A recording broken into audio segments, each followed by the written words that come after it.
ئەکبەری حاجی ڕۆستەم کەسایەتی دیاری ناوچەی گەرمیان لە گوندی ئۆمەربلی سەر بە ناحەی سەرقەڵا کوژرا. ناوبراو کە یەکێکە لە کەسایەتی ناسراوەکانی گەرمیان ئێوارەی دووشەممە پاش گەڕانەوەی لە شاری هەولێر دەڕواتە گوندی ئۆمەربل بۆ سەر زەویزاری خۆیان.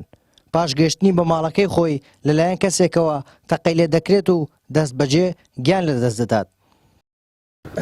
دیارە دوێنەیە کاژمێر 5 خولەکی ئێوارە باوکم لە شاری کفریەوە چۆتە گوندەکەی خۆمان گوندی ئۆمەربل پێشەوەی بچێتە ماڵەوە لە گوندەکە مەزرعەیەکمانەیە چووەتە ئەوێ ئیتر دوایەوەی چەند سەعاتێک ئێمە تەلەفۆنمان کرد جوابی نەدایەوە چوین گەڕین لەو شوێنە بەداخەوە تەرمەکەیمان دۆزیەوە و ئەنی بە شێوەیەکی دڕندانە و نامرۆڤانە شەهیدیان کردم.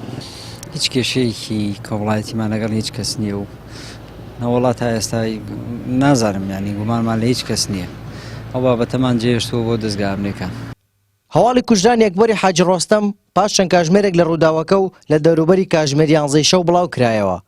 پاش دەستپێکردنی لێکۆڵینەوەش پۆلیسی گەرمیان ڕایگەیاند دەست بە لێکۆڵینەوەی ورد کراوە لەسەر چۆنیتی ڕووداوەکە و ئاشکراکردنی ناسنامەی تۆمەتبار.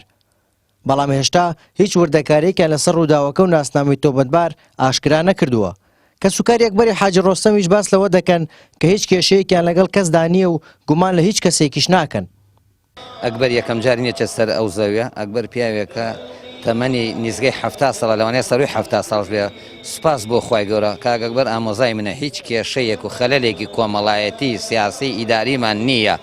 ئەو دەنگوانیشە ڕەدەکەینەوە زۆر بەداخەوە وان بایگوێ کەوت ئەنە ساوتێنە کێشەی ناوخۆ عایلێوانە ڕەدەکەینەوە کاک ئەکبەر پیاوێک بووە لە مەرتەبەی پیاوەتی هەموو قیاداتی سیاسی کورد بە ئیسلامی و علمانی و بە هەمویان کە ناسیانە و جێی بایەخ بووە. پیاوێک بووە دەستی لە خێرا بووە دەستی لە سوڵح بووە پیاوێکە کەسایەتێکی دیار بووە مەخابن بۆ ئەم کارە ناشرینەوە.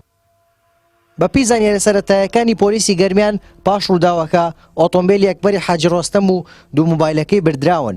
پۆلیس دەشڵێت لە داهاتوودا هەر زانیاری و گۆڕانکاریەک لە لێکۆڵینەوەکاندا ڕووبدات بۆ ڕایگشتی و دەستگاکانی ڕاگەیاندن دەخرێتە ڕوو. هارون ڕەشید کەناڵی ئاسمانی پەیام کفری